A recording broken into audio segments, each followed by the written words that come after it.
Welcome back, ladies and gentlemen. Still with you and our special coverage here on LTV International of the recent inspection tour and visit by the Prime Minister, Dr. Mustafa Madbouli, to a number of projects and factories in the 10th of Ramadan city.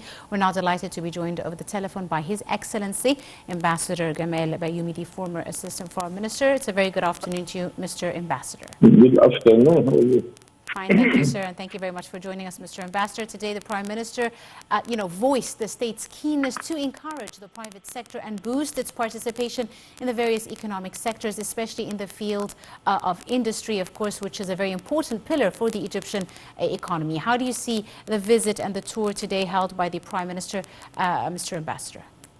Very important, and we thank the Prime Minister to take the time to go and inspect on the ground what are the opportunities to make much better performance, and also the challenges. And there are some bottlenecks here and there which can be immediately removed and make our situation much better. Yes. The investment is very important for Egypt, special investment in industry, because up till now we attracted enough investment, or a good portion of investment.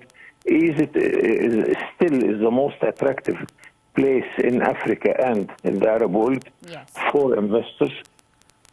But we still need many things to be done. It's not a matter of law. We can bring the best law in the world and apply it immediately. It is a sort of common understanding. It is national consensus that we need foreign investment.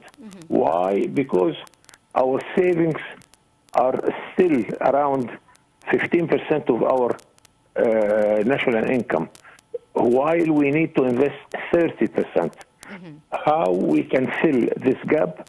By bringing investors from abroad, whether Egyptians living abroad, Arabs, and international partners from Japan, from China, Europe, United States, and else.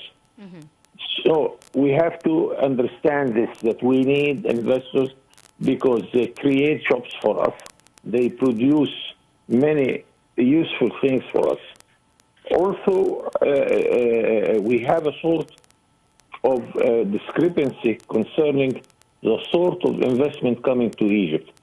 Most of the investors are still concentrating on services such as housing, banking, transport.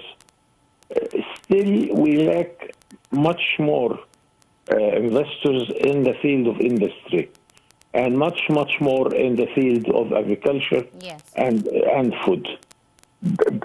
And as you can realize that now Egypt is concentrating on those two fields, industry and agriculture, because we have a gap in food gap, not only in Egypt, but in the whole Arab world, by $55 billion of imports in the field of agriculture and food. Many things are there, and the touch of a high official like the Prime Minister is very important there.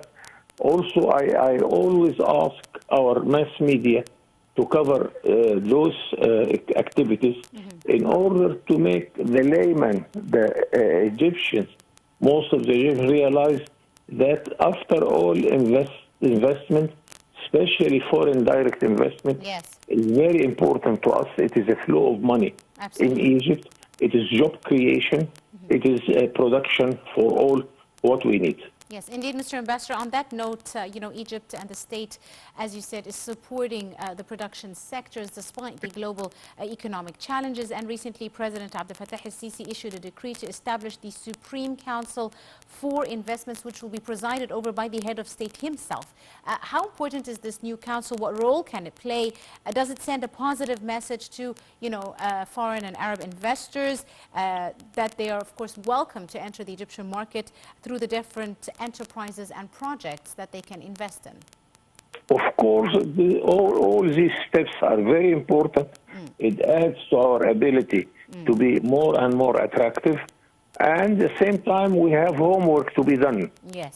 Each one of us, whether I am an employee in government, in order to make less bureaucracy, faster bureaucracy, and this is the main problem with investors in the whole developing countries.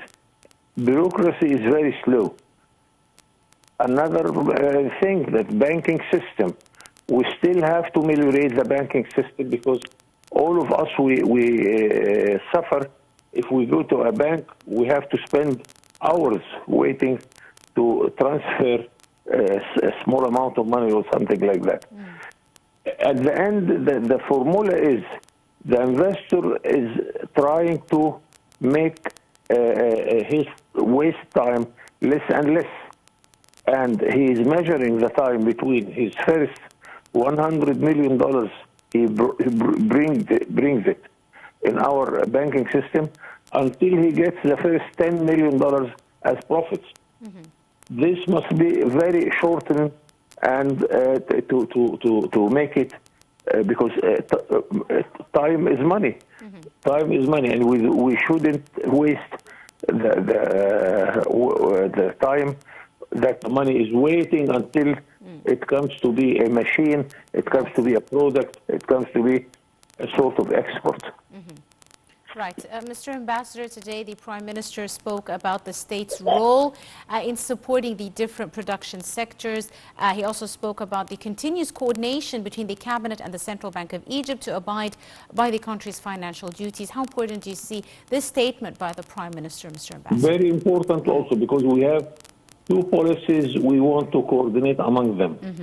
The monetary policy, which is the responsibility of the central bank, yes. and the financial one, which is the responsibility of the government and the Ministry of Finance. Yes. And unless there is a coordination and cooperation between the Ministry of Finance and the Central Bank of Egypt, then there is a problem, because sometimes you realize that one side is making a sort of policy, the other is not aware, and maybe is doing a contrary policy.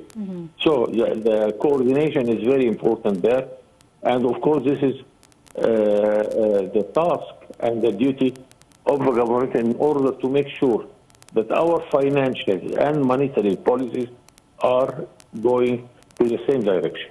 Absolutely. Now, Mr. Ambassador, the Prime Minister also spoke of other supportive measures done by the state for investors coming to invest in Egypt. He spoke about the new road networks leading to more accessibility to, outer areas, for example, like the Niobur city, and leading to other cities like the 10th of Ramadan and the Niobur city in Sharqiya Governorate. How important do you see these supportive mechanisms by the state in order to facilitate, investors' ease of accessibility to areas in Egypt?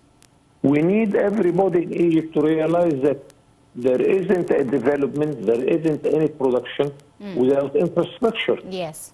How can I get my raw material from abroad without good ports or without good roads and fast railway system and electricity? All these things, we do not feel that it has a direct impact on our revenues, but it is very important. And even the president said it recently, that if I produce, how can I send my merchandise abroad without good roads? And the good example for this, that we are adding to the international trade system by our place and our Suez Canal. Suez Canal is helping the international trade communication and transport system by resuming, by making the time for merchandise coming from China or Japan to Europe shorter, because they come through the shortest possible way. So infrastructure is the name here. Key. And I hope that all our audiences and our mass media make it quite clear that we cannot live without infrastructure, especially the transport system, the roads, electricity, water system.